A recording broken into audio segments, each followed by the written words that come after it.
হাল্লা বলে আপনাদের সঙ্গে একটু হিসেব নিকেশ নিয়ে আজকে থাকবো। আজকে কোনো রকম রাজনৈতিক তর্ক তর্জা নয়। এখন মূল বিষয় হচ্ছে দিল্লিতে সরকার কে তৈরি করছে।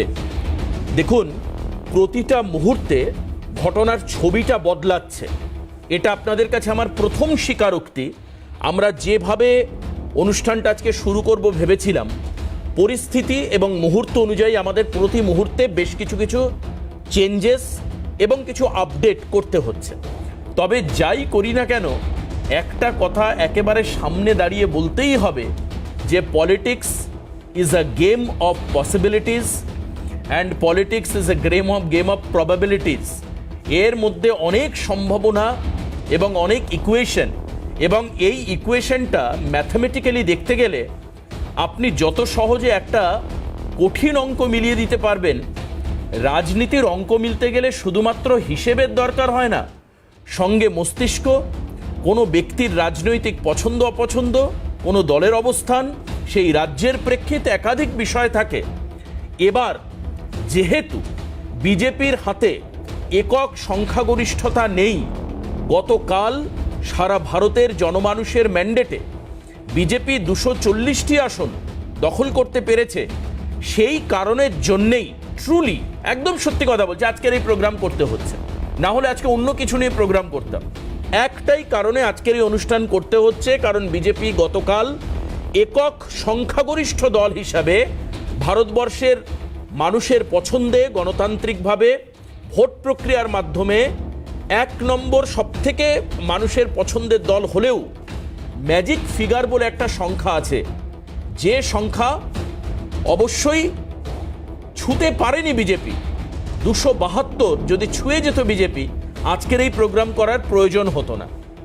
তাহলে এই মুহূর্তে একেবারে রাজনৈতিকভাবে পাল্টি খাওয়া রাজনৈতিক দল হিসাবে পরিচিত, যখন তখন বহুবার রাজনৈতিক ইতিহাস দেখতে গেলে পাল্টি হয়ে গেছে দলের অবস্থান, সেটা হচ্ছে তেলেগু দেশম পার্টি দক্ষিণ ভারতের, টিডিপি, যার নেতা হচ্ছেন চন্দ্রবাবু নাইডু, আর অন্যদিকে জেডিইউ বিহারের রাজনৈতিক দল, যার নেতা হচ্ছে নীতিশ কুমার। তার দিকে তাকিয়ে রয়েছে সারা দেশ, এমনকি বিশেষত সারা দেশের চাইতে বেশি এনডিএ, তার বিজেপি আর কি, তাই নিয়ে এনডিএ তৈরি হচ্ছে। এবার আপনাদেরকে এই মুহূর্তে আমি একটা পরিসংখ্যান, একটু বিগ স্ক্রিনে একটা রিপ্রেজেন্টেশন দেখাই যে 240 পাওয়ার পর কোথায় দাঁড়িয়ে রয়েছে বিজেপি। কিন্তু তার আগে আমাদের প্রতিবেদন একটু দেখে নিই, চট করে আমাদের প্রতিবেদন দেখে নিই, তারপর আমরা চলে যাব হিসেব নিকেশের, একেবারে সরাসরি হিসেব নিকেশে। কারণ এই প্রতিবেদন দেখাচ্ছি একটাই কারণে, গতকাল মমতা বন্দ্যোপাধ্যায়, আমি এই যে শব্দটা বললাম আয়ারাম গয়ারাম বা পাল্টিবাজদের দল, মমতা বন্দ্যোপাধ্যায় কোট আনকোট এই শব্দটাই ব্যবহার করেছেন চন্দ্রবাবু নীতিশ কুমার সম্পর্কে। তাদের অবস্থান যদিও আজ এই মুহূর্তে অনেকটা স্পষ্ট, আমি আবারও বলে দিই, চন্দ্রবাবু নাইডু এবং নীতিশ কুমার সঙ্গে বিজেপির যারা জোটবন্ধন সঙ্গী রয়েছে, তাদের অবস্থান আজকে স্পষ্ট। তাদেরকে নিয়ে রাষ্ট্রপতি ভবনে মোদি অমিত শাহদের বৈঠকের পর তারা গিয়েছিলেন, সেখানে একটা ভার্বাল নিশ্চয়ই রেজলিউশন হয়েছে। সরকার করতে যাচ্ছে এনডিএ তৃতীয়বারের জন্য এনডিএ সরকার করছে, সে বিষয়ে সংশয় নেই। কিন্তু এই যে আবার বললাম যে এটা ওই শুধুমাত্র একটা সরল সহজ অঙ্ক নয়, এটা পাটিগণিত, বীজগণিত, জ্যামিতি, পরিমিতি, আপনি কোনোভাবেই এই অঙ্ককে মেলাতে পারবেন না। কারণ যে কোনো সময় রাজনৈতিক দলগুলোর তাদের অবস্থান বদলে পুরো অঙ্কের হিসেব ওলট পালট হয়ে যেতে পারে। আসুন প্রথমেই দেখি আমাদের প্রতিবেদন। দেখুন,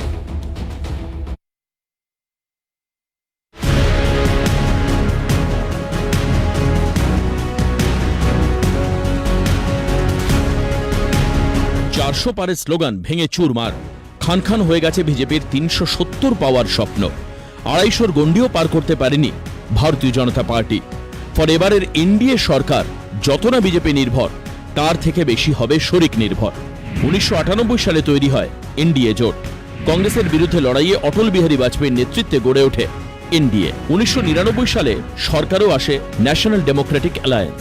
2004 সাল পর্যন্ত বাজপেয়ী ছিলেন এনডিএর সভাপতি। সে সময়েও কখনো এনডিএর শরিক ছিলেন মমতা বন্দ্যোপাধ্যায়, আবার কখনো না।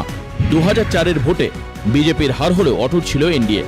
2014 পর্যন্ত এনডিএ সভাপতি ছিলেন লালকৃষ্ণ আদবানি, তারপর ক্ষমতাসীন এনডিএ জোটের নেতা নরেন্দ্র মোদী, তবে সভাপতি অমিত শাহ। তবে গত 10 বছর শরিকদের ভরসায় সরকার চালাতে হয়নি মোদী শাহকে, এবার সেটাই হবে। সেখানেই অশনি সংকেত দেখছে রাজনৈতিক মহল। এনডিএতে কখনো শরিক সংখ্যা বেড়েছে, কখনো আবার কেউ জোট ছেড়েছে, কেউ কেউ ফের ফিরেও এসেছে। এরকম দুটি মুখ এবার হতে চলেছে এনডিএ সরকারের গুরুত্বপূর্ণ শরিক, একজন চন্দ্রবাবু নাইডু, অন্যজন নীতিশ কুমার। 2014 সালের মোদী সরকারের অন্যতম শরিক চন্দ্রবাবুর দল তেলেগু দেশম পার্টি 19-এর ভোটের বছরখানেক আগে হাত ছেড়েছিল এনডিএর। 19-এর লোকসভা বিধানসভা তাতে বিস্তর ক্ষতি হয়েছিল চন্দ্রবাবুর। এবার ফের এনডিএতে ফিরে তেলেগু দেশমের ঝুলিতে গিয়েছে 16টি আসন, আছে জোট ইন্ডিয়ার হাতছানি। তবে চন্দ্রবাবু বলছেন তিনি আছেন এনডিএতে। I am also experienced. I have seen so many political changes in this country. We are in NDA. বিহারের নীতিশ কুমারের দল জেডিইউ জিতেছে 12টি আসন। 2014 লোকসভা নির্বাচনের সময় এনডিএতে থাকলেও 19-এর ভোটে এনডিএ ছেড়ে বেরিয়ে গিয়েছিলেন নীতিশ। বিজেপি বিরোধী জোট ইন্ডিয়া গঠনের অন্যতম মুখ এবং প্রথম উদ্যোক্তাও ছিলেন নীতিশ কুমার। কিন্তু ভোট শুরুর আগেই জোট বদল করেন তিনি, ইন্ডিয়া ছেড়ে ফের সামিল এনডিএতে। সেই নীতিশকেই এবার ভরসা করতে হবে নরেন্দ্র মোদীকে। হয়তো তাই কটাক্ষের আড়ালে আগাম সতর্কবার্তা ওর খাওয়া নেত্রী মমতা বন্দ্যোপাধ্যায়ের। আমি খুশি মোদিজি সিঙ্গেল লার্জেস্ট মেজরিটি পায়নি, এখন তাকে পায়ে ধরতে হচ্ছে টিডিপি আর পায়ে ধরতে হচ্ছে নীতিশ, বাট এদের আমি খুব ভালো করে চিনি। বিচক্ষণ নেত্রী আদতে বোঝাতে চাইলেন নীতিশ নাইডুদের পাল্টি খাওয়া রাজনীতির কথাটা। অন্ধ্রকে বিশেষ রাজ্যের মর্যাদার দাবি পূরণ না হওয়ার অজুহাতে 18 এনডিএ ছেড়েছিলেন চন্দ্রবাবু। এবার কি সেই দাবি থেকে সরবেন তিনি? থাকছে প্রশ্ন। বিহারের বিশেষ রাজ্যের মর্যাদার দাবি তুলে এবার নীতিশকেও চাপে ফেলে দিলেন লালু পুত্র তেজস্বী यादव। अब बिहार जो है किंग मेकर बनकर के उभर रहा है, तो हम तो यही चाहेंगे कि भाई सरकार जो भी आए, जो किंग मेकर है, वो कम से कम बिहार को विशेष राज्य का दर्जा दिलाए। সরকার গড়ার আগেই খেলা শুরু আঞ্চলিক দলগুলোর। 56 ইঞ্চি ছাতির দাবিদার কি পারবেন তাদের সামনে মাথা নোয়াতে? মমতা বন্দ্যোপাধ্যায়ের কথায় পারবেন কি অন্যের পা ধরতে? আগামী দিনে নজর থাকবে সেদিকেই। নজর থাকবে ভবিষ্যৎ আগাম ইঙ্গিত দেওয়া পোড় খাওয়া নেত্রীর ভূমিকা নিয়েও। ক্যালকাটা নিউজ। এই যে রাজনীতির যে ভুলভুলাইয়া এখন চলছে, আমি জানি না এর সমাধান খুব সহজে হবে নাকি এর মধ্যেও একটা মিস্টেরিয়াস টার্নওভার হতে পারে যে কোনো সময়। আসুন আমি দ্রুত একবার বিগ স্ক্রিনে ঠিক এখন এই মুহূর্তে এনডিএ যারা শরিক রয়েছেন তাদের অবস্থানটা কোথায় রয়েছে একটু স্পষ্ট করবার চেষ্টা করি। আসুন আমি একেবারে সরাসরি এখান থেকে আপনাদের নিয়ে যাব বিগ স্ক্রিনে, আর এই বিগ স্ক্রিনে যেতে যেতে আমি দেখাবো এখানে যে ঠিক কি পরিসংখ্যান রয়েছে। আসুন আমরা দেখে নিই। এই যে একেবারে আমি ঠান্ডা মাথায় আপনারা দেখুন, দলের নাম বিজেপি, ভারতীয় জনতা পার্টি। ভারতীয় জনতা পার্টির আসন সংখ্যা 240। এরপর শিন্ডে শিবসেনা অর্থাৎ মহারাষ্ট্রের 7টি আসন, লোক জনশক্তি পার্টি 5টি আসন। যদি একটু সমস্যা হয় আমি আপনাদের জন্য আরো ক্লিয়ার ভিশনের ব্যবস্থা করে দিচ্ছি। এই দেখুন, এবার হচ্ছে বিজেপি 240, শিবসেনা হচ্ছে 7, লোক জনশক্তি পার্টি 5, জনতা দল সেকুলার 2। পরের পেজে যাই, আমি এক এক করে আপনাদেরকে দেখাই। এই যে পরিসংখ্যান দেখাচ্ছি আমি একটু ক্লিয়ারলি আপনাদের বলে দিই, এই হিসেবের মধ্যে জেডিইউ এবং টিডিপি অর্থাৎ জনতা দল ইউনাইটেড এবং তেলেগু দেশম পার্টি অর্থাৎ নীতিশ কুমার এবং চন্দ্রবাবু নাইডু নেই, সেটা বাদ দিয়ে দেখাচ্ছি। আমি আবারও বলছি তর্কের খাতিরে, এরা দুজনেই প্রধানমন্ত্রীর সঙ্গে আজকে বৈঠক করেছেন। অমিত শাহ, জেপি নাড্ডা তারা ছিলেন, বৈঠক করেছেন। এবং আসল যে বাস্তব সেটা হচ্ছে এখনো পর্যন্ত জেডিইউ এবং টিডিপি তারা কেউই এনডিএ জোট ছেড়ে যাওয়ার কোনো কথা বলেননি, কোনো ইঙ্গিত তারা দেননি। এমনকি তারা সোশ্যাল মিডিয়ায় পোস্টও করেছেন। দেখুন, Rashtriya Lokdal 2, Janasena 2, United Peoples Party Liberal 1 এবং হিন্দুস্তান আওয়াম মোর্চা 1। এরা এই প্রত্যেকটি হচ্ছে সাংসদ সংখ্যা যারা এনডিএর সঙ্গে রয়েছে। পরের পেজে যাই। এবার দেখুন 240-এর সঙ্গে আর কি যুক্ত হচ্ছে, জোরাম পিপলস মুভমেন্ট, তাদের একটি লোকসভা আসন তারা জিতেছেন, তাদের হাতে রয়েছে। সিকিম ক্রান্তিকারী মোর্চা একটি লোকসভা আসন তাদের হাতে রয়েছে। আপনা দল যাদের হাতে একটি লোকসভা রয়েছে। অসম গণ পরিষদ যাদের হাতে একটি লোকসভা রয়েছে। পরের আসনে আমরা যাই, পরের পেজে। পরের পেজে all Jharkhand students union party, তাদের হাতে একটি লোকসভা আসন রয়েছে। ন্যাশনালিস্ট কংগ্রেস পার্টি, তাদের হাতে একটি আসন রয়েছে। ওয়াইএসআর কংগ্রেস পার্টি, 4টি সাংসদ তাদের হাতে রয়েছে। এবং নির্দল লাদাখ এবং দমনদিউয়ের তাদের 2টি সাংসদ তাদের হাতে রয়েছে। এবার এখানে একটা অদ্ভুত টুইস্ট আছে। সেই টুইস্টটা কি, আজকের প্যানেল গেস্টরা আলোচনা করবেন। এই যে ওয়াইএসআর কংগ্রেস, যেটা আমরা দেখাচ্ছিলাম, এই দেখুন ওয়াইএসআর কংগ্রেস পার্টি, এদের হাতে 4টি আসন রয়েছে। এই ওয়াইএসআর, রতনদামায় শুধরে দেবেন যদি ভুল হয়, ওয়াইএসআর কংগ্রেস পার্টি এরা তখনই থাকবে যদি টিডিপি না থাকে। কারণ স্টেট বেস অন্ধ্রপ্রদেশের যে রাজনৈতিক পরিমণ্ডল, তাতে টিডিপি অর্থাৎ তেলেগু দেশম পার্টি এবং ওয়াইএসআর অর্থাৎ জগমোহন রেড্ডির তার ছেলের যে দল, সেই দল কিন্তু তারা একেবারে উত্তর দক্ষিণ মেরু। অর্থাৎ যদি টিডিপি থাকে তাহলে ওয়াইএসআর কংগ্রেসের 4টি আসন বিজেপির সঙ্গে থাকছে না।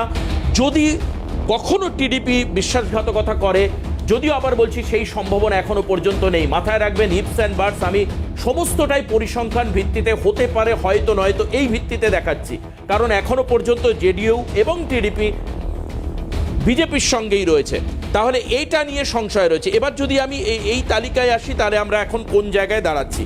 টোটাল ফিগার আমরা যেটা দেখতে পাচ্ছি, সেখানে 28টি সংখ্যা, মানে 28টি সাংসদ সংখ্যা বিজেপির 240-এর সঙ্গে যুক্ত হচ্ছে। অর্থাৎ সংখ্যাটা গিয়ে দাঁড়াচ্ছে কোথায়, 28 এবং 240, এই জায়গায় গিয়ে দাঁড়াচ্ছে। আমি পরের পেজ একটু যাই, পরের পেজটা একটু দেখি, এক মিনিট দেখে নিই। দেখুন মোট আসন দাঁড়াচ্ছে 268। এই হচ্ছে অ্যাকচুয়াল, এই যে যারা এনডিএর সঙ্গে রয়েছে তাদের নিয়ে 268। কিন্তু এখনো এটা কিন্তু ম্যাজিক ফিগার ছয়নি। তাহলে এক্ষেত্রে তুরুপের তাস কারা হবেন? তুরুপের তাস দুটো রাজনৈতিক দল। তারা কারা? তারা এই দেখুন, এবার আমি দেখাচ্ছি জেডিইউ এবং টিডিপিকে নিয়ে। পরের পেজ যাই, একটু দেখি। বাহ, খুব সুন্দর, পরিষ্কার একদম। তেলেগু দেশম পার্টি, তাদের সাংসদ সংখ্যা 16, 268 আমি আগে দেখিয়েছি, তার সঙ্গে যুক্ত হচ্ছে। তারপরে জনতা দল ইউনাইটেড জেডিইউ, তাদের 12 জন, অর্থাৎ মোট আসন দাঁড়াচ্ছে 296। এই 296 নিয়ে এখন এই মুহূর্তে সরকার গড়বার কথা বলছে মোদী সরকার, অর্থাৎ বিজেপি রাজনৈতিক দল। বিজেপি সর্ববৃহৎ রাজনৈতিক সংখ্যাগরিষ্ঠতা পেলেও, সব থেকে বেশি সংখ্যাগরিষ্ঠতা পেলেও, এই ম্যাজিক ফিগারের দিকে পৌঁছতে গেলে তাকে এই জায়গায় আসতে হবে। অর্থাৎ তেলেগু দেশম পার্টি এবং জনতা দল ইউনাইটেড তারা যদি সঙ্গে না থাকে, তাহলে কিন্তু বিজেপির কাছে ম্যাজিক ফিগার থাকছে না, সংখ্যাটা দাঁড়াচ্ছে 268। এদের মধ্যে যে কোনো একটি রাজনৈতিক দল থাকলেও সেই সংখ্যা থাকছে। অর্থাৎ যদি এরা মনে করেন কখনো যে তারা দল এনডিএ ছেড়ে বেরিয়ে যাবেন, তেলেগু দেশম পার্টি যদি মনে করেন, তাহলে 296 থেকে 16টা আসন কমবে, আসন দাঁড়াবে 280। সরকার ভাঙবে না, ম্যাজিক ফিগার ক্রস করে যাবে। যদি কখনো জনতা দল ইউনাইটেড তারা মনে করে যে দল ছেড়ে যাবে, তাহলে 296 থেকে 12টা আসন কমবে, সরকার পড়বে না। এই রকম ইফস অ্যান্ড বার্ডসের জায়গায় তবে এখন এটা পরিষ্কার যে 296টা আসন সঙ্গে নিয়ে এনডিএ যে তৈরি হয়েছে, এরা কিন্তু সরকার গঠনের কথা বলছেন। আপনারা জানেন যে আজকে প্রধানমন্ত্রীর বাসভবনে বৈঠক, অমিত শাহ, জেপি নাড্ডা ছিলেন এবং সমস্ত রাজনৈতিক দলের যারা নেতৃত্ব তারা ছিলেন। এই রাজনৈতিক দলগুলোর এই হচ্ছে সম্ভাবনা তৈরি হয়েছে। এই জায়গায় দাঁড়িয়ে আমরা পরের পেজটা একবার একটু দেখে নিই। এবার হচ্ছে এই জায়গাটা, এটা আসতে হবে, এটা আরও মোস্ট ইন্টারেস্টিং। যাদের বৈঠক অলরেডি শুরু হওয়ার কথা, আমাদের সঙ্গে রতনদাও রয়েছেন, বর্ষিয়ান রাজনৈতিক নেতা, তৃণমূল কংগ্রেস করেন। এই সম্ভাবনা, এটা হচ্ছে দ্বিতীয় সম্ভাবনা। যে সম্ভাবনা দেখুন পরিষ্কারভাবে কংগ্রেস মানে দ্বিগুণের থেকে বেশি আসন বাড়িয়েছে, এবার কোনো সন্দেহ নেই। কিন্তু তারাও ম্যাজিক ফিগার ছুঁতে পারেনি। বিরোধী দল হিসাবে 99টি আসন কংগ্রেসের খাতায় রয়েছে। কংগ্রেসের সঙ্গে কারা থাকতে পারেন আপনারা জানেন, ইন্ডি জোট তৈরি হয়েছে, INDIA অ্যালায়েন্স। এই যে দল তৈরি হয়েছে তার মধ্যে কারা রয়েছে দেখুন। অর্থাৎ কংগ্রেসও কিন্তু আমরা জানি যে মমতা বন্দ্যোপাধ্যায় প্রতিনিধি হিসাবে অভিষেক বন্দ্যোপাধ্যায়কে দিল্লিতে পাঠিয়েছেন, সেখানে বৈঠক শুরু হয়েছে বা শুরু হবে আর কিছুক্ষণের মধ্যে। কংগ্রেস 99টি, তার অন্যতম ঘনিষ্ঠ শরিক সমাজবাদী পার্টি অর্থাৎ এসপি অখিলেশ যাদবের দল, তারা 38টি আসন পেয়েছেন, এবার জয় করেছেন। তৃণমূল কংগ্রেস আরেক শরিক সঙ্গী মমতা বন্দ্যোপাধ্যায় প্রথমে আইএনডিএতে বলেছিলেন বাইরে থেকে সাপোর্ট করবেন, বাট ভোটের কয়েকদিন আগে প্রচারের সময় তিনি বলেছেন আমি ভেতরে থেকে সাপোর্ট করব। মমতা বন্দ্যোপাধ্যায় সাপোর্ট কংগ্রেস পাবে, অর্থাৎ 99 যোগ 38 যোগ 29। আরেকটি হচ্ছে দ্রাবিড় মুন্নেত্রা কাজাকাম অর্থাৎ ডিএমকে, দক্ষিণ ভারতের দল। এই দলটির সংখ্যা হচ্ছে 22। পরে হচ্ছে ন্যাশনালিস্ট কংগ্রেস পার্টি, তারা হচ্ছে 7।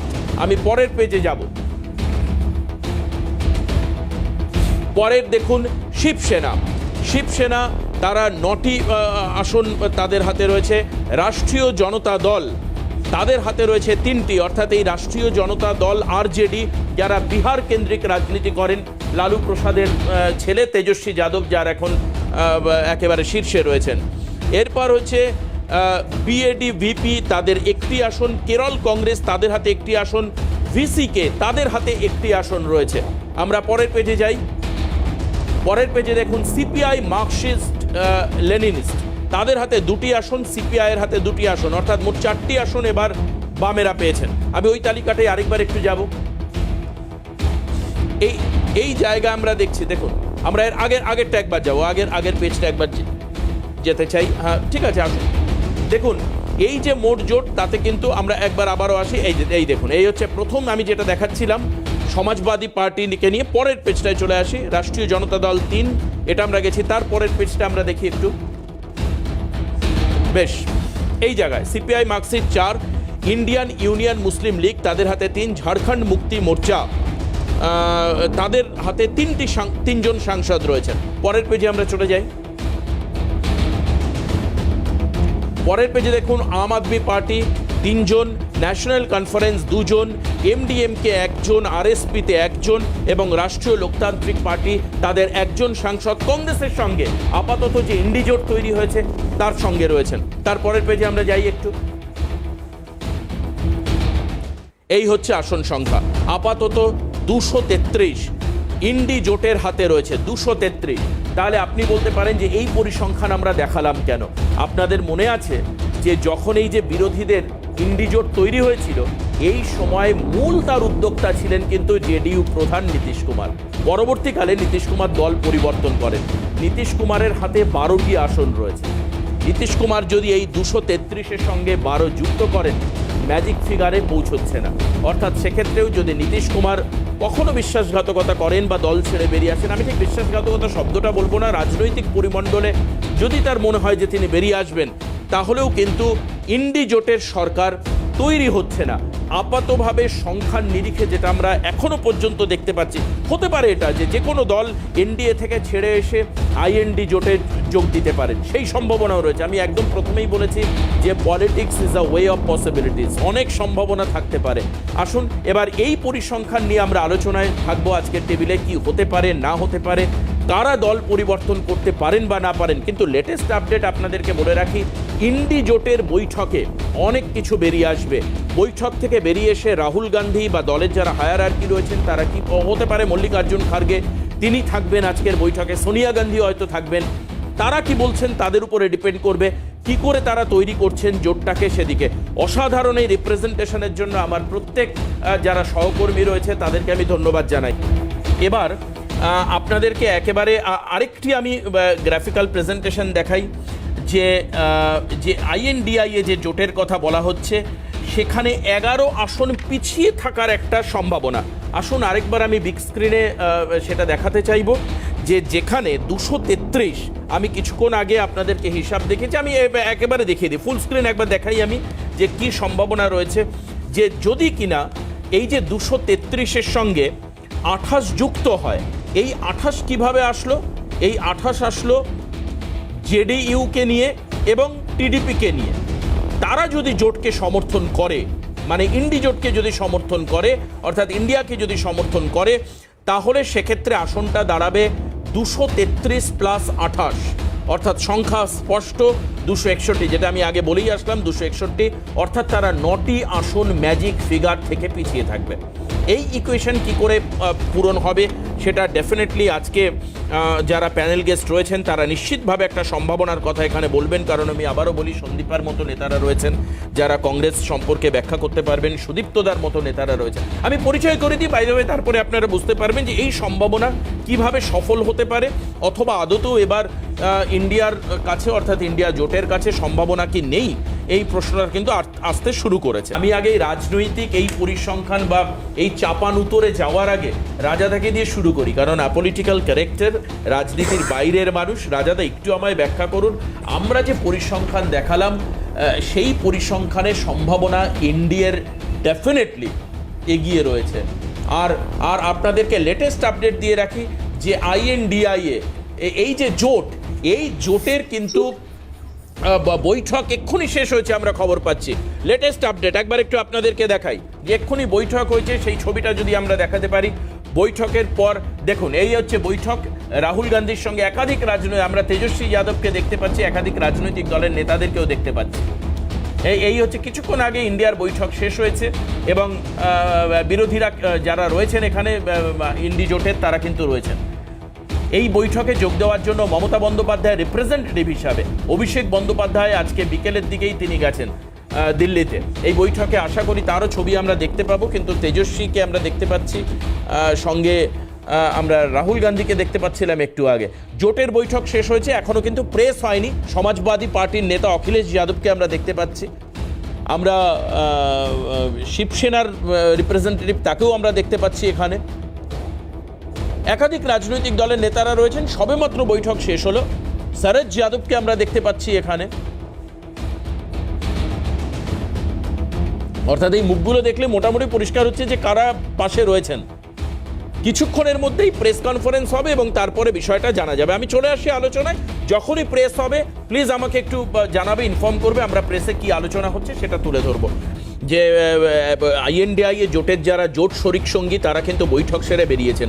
আর এই মুহূর্তে টেলিভিশনের সামনে বক্তব্য রাখছেন মল্লিকার্জুন খাড়গে, কংগ্রেসের ন্যাশনাল প্রেসিডেন্ট। কি বলছেন তিনি শুনুন। And just I want to tell this. Thank you very much.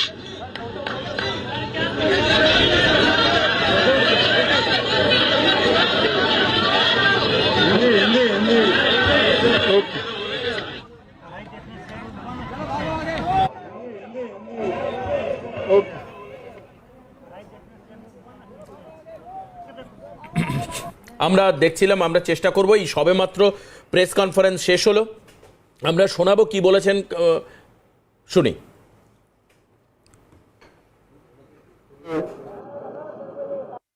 जो गठबंधन के लीडर्स हैं उन सबको नमस्कार करता हूं और आप सभी का स्वागत करता हूं। जो हमारे गठबंधन पार्टी के नेता लोग 2 घंटे तक बैठकर आज के पॉलिटिकल सिचुएशन पे और आज की जो परिस्थिति है उस पर बहुत से सजेशन आए, चर्चा हो गई और ये निष्कर्ष आखिरी में ये निकला कि हम सब मिलके एक ही वॉइस में ये कहना चाहिए जो मैं आपको पढ़ के बताऊंगा। The constituents of India bloc thank the people of India for the overwhelming support received by our allies. The people's mandate has given befitting reply to the BJP and their politics of hate, corruption and deprivation. This is a mandate in defense of the Constitution of India and against price rise, unemployment and crony capitalism, and also to save democracy. The India bloc will continue to fight against the fascist rule of the BJP led by Modi.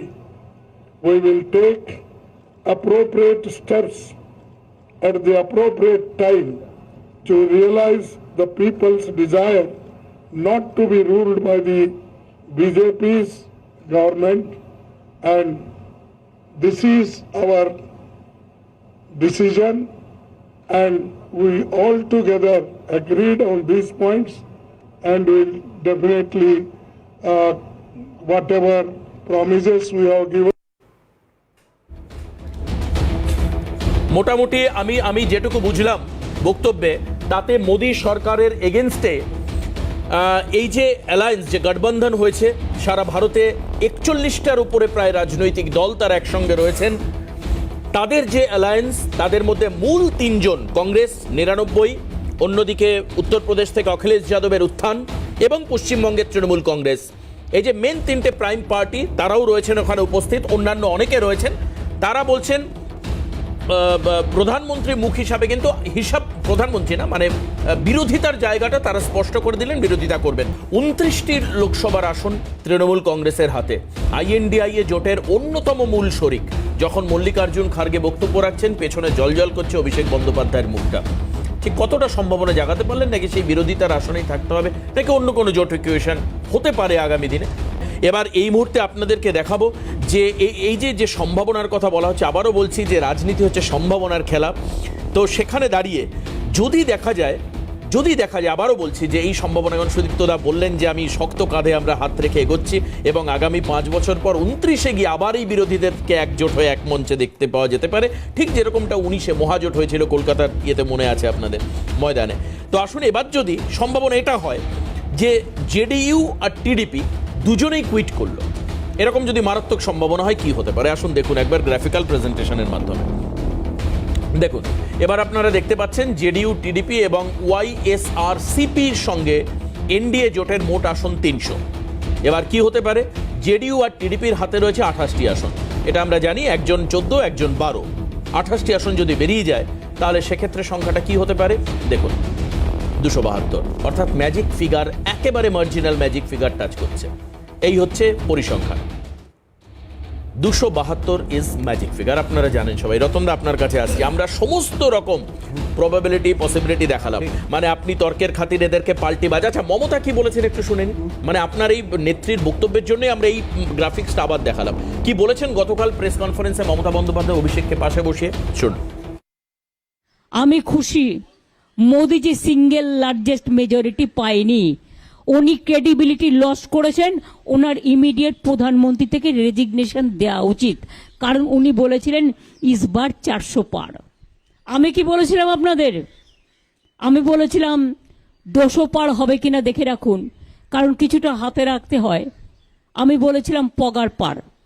এখন তাকে পায়ে ধরতে হচ্ছে TDP আর পায়ে ধরতে হচ্ছে Nitish, but এদের আমি খুব ভালো করে চিনি, এরা ইন্ডিয়াটাকে ভাঙতে পারবে না, বরঞ্চ যারা ওদের সাথে গেছে ওদের অত্যাচার কতটা চলবে আমি জানি না। 2/3 মেজরিটি নেই, ইচ্ছা মতো আইন পাস আর পার্লামেন্টে হবে না, ইচ্ছা মতো অ্যাট্রসিটিস হবে না। ED CBI অ্যাট্রসিটিস করলে আমরা ইন্ডিয়া টিম পুরোপুরি চেপে ধরব। অখিলেশ আমাকে এখনো বলেছে কয়েকটা সিটে ওরা সার্টিফিকেট দিচ্ছে না, জেতার পরেও ইলেকশন কমিশন চেষ্টা করছে যাতে বিজেপিকে আরো যদি কিছু সিটে বাড়ানো যায়, এটা তাদের কাছে কাম্য নয়। উইথ রেসপেক্ট আমি রিকোয়েস্ট করব তাদের, don't behave like this, you have to continue a long time and please respect the verdict of the people. Mamata Bandyopadhyay তার বক্তব্যের প্রথম অংশটা একেবারে মিথ্যা বলেন, এটা সুদীপ্তদাও অস্বীকার করতে পারবেন না, যে JDU এবং TDP বারবার করে তাদের রাজনৈতিক অবস্থান পরিবর্তন, কিন্তু উনি যে এবারকার কিন্তু অনেক ইন্দ্রপতন ঘটেছে। আমেঠি থেকে স্মৃতি ইরানি, যেটা সুদীপ্তদা অবশ্যই তার কাছে একটা দুঃখজনক বিষয় হবে, স্মৃতি ইরানি তার পরাজয়, এটা কিন্তু বিজেপির যারা সেন্ট্রাল লিডার তারাও কিভাবে এটাকে রিসিভ করেছেন, এই পরাজয়কে স্পোর্টিংলি নিয়েছেন নাকি অন্যভাবে, সেটা একটা বড় বিষয়। আমেঠি থেকে কিশোরীলাল শর্মা তিনি জিতেছেন। আমরা ছোট্ট করে একটু এই জয় গুরুত্বপূর্ণ কিশোরীলাল শর্মার কাছে, তার রাজনৈতিক দলের কাছে একবার একটু শোনাবো কি বলেছেন কিশোরীলাল শর্মা, শুনুন। स्मृति ईरानी जी जो केंद्रीय मंत्री थी, बहुत पहले उनका नाम अनाउंस हो गया था अमेठी में, बहुत बाद आपका नाम अनाउंस हुआ। क्या क्या फैक्टर काम किया कि आप जीत गए, वो हार गए? की फैक्टर क्या थे सर? की फैक्टर नहीं, हमने तो मुद्दों पे चुनाव लड़ा और उसमें हमने जो मुद्दे थे इनके 2014 से लेके जो अभी तक के वादे थे उन्होंने जो पूरे नहीं किए, मैं जनता को वही बताया कि भाई ये वादे किए थे, ये हुए पूरे कि नहीं हुए। मैंने जनता से पूछा, जनता ने नकार दिया कि ऐसे। भाई बेरोजगारी की बात थी, 2 करोड़ नौजवानों को नौकरी देने की बात थी, 15 लाख जो खाते में डालने की बात थी, आवारा पशुओं की बात थी, उसके बाद अपना किसानों की आय दुगना करने की बात थी। तो ये सारी थी। ओल्ड पेंशन की बात थी, ओल्ड पेंशन स्कीम का था, ये था। অর্থাৎ এই লড়াই মুদ্রার উপরে জিতেছে কংগ্রেস। এনডিএর জোটসঙ্গীরা নেই, কিন্তু আইএনডিআই এর 3 জন জোটসঙ্গী, তাদের মধ্যে গন্ডগোল দেখে সরকারের ভবিষ্যৎ নিয়ে আপনাদের মনে প্রশ্ন উঠতে পারে। তো এটা উঠতে পারে, কিন্তু ব্যাপার হচ্ছে আগামী দিন সময় বলবে কি হয়।